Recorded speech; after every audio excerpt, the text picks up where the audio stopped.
What if you genuinely believe in your business? Your intent is to help people. You like talking with people, but it feels awkward about how to draw people into conversation about your business. How does someone learn how to draw people into conversation without sounding or actually being salesy? Salesperson yuck.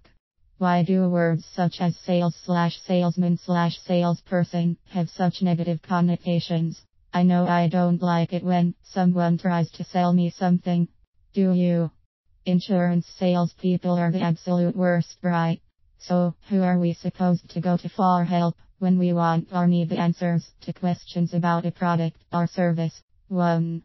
Can you trust someone you know is being paid commission? 2. What is the difference between a good salesperson and a bad one? 3. How can you tell the difference? 4.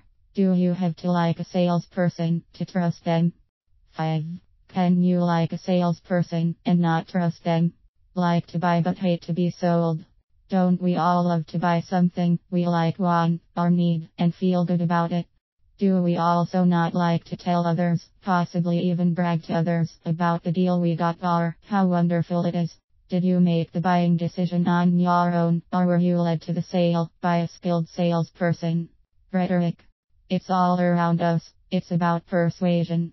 Why is it when we feel we are being persuaded sold, even if we know what's being said sold is the truth, even if we know we want or need what's being offered, we become defensive, indifferent, or pressured?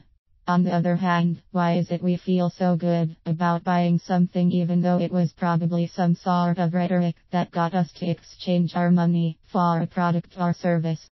What's the difference? Either way, have we not been persuaded?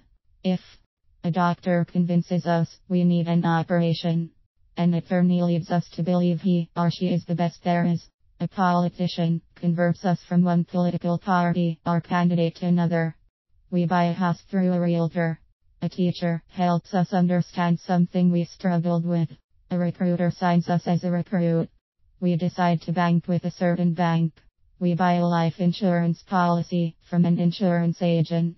We agree we want fries with that when the fast food clerk suggests it. We relent to our kid or significant other about something we are steadfast about. In each case, have we not been the recipient of some sort of rhetoric, whether we realize it or not, or whether we like the person or entity? Switch places. Salespeople are consumers too.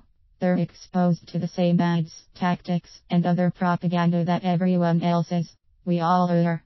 Isn't it true that the best salespeople are the ones who do more listening than talking? They listen for the problem before recommending a solution, right?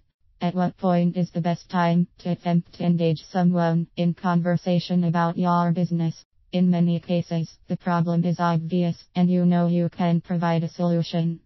You believe people like you and trust you. You sense that, even though they like and trust you, they're on guard about talking with you. You don't want to be viewed as a salesperson, even though you know you are. You know you have a tendency to get carried away and seem salesy. You sense they already know what you do but are sick of hearing about it. You've heard all the excuses. Should you call them on the phone? Knock on their door? Approach them in public? Send them an email? Write articles and hope they see them? Make it part of regular conversation at a social gathering? Wait for them to contact you? Employ a combination of the above? How do you make it about them without crowding them and making them feel like you're invading their privacy or like you're trying to sell them something? What do you think?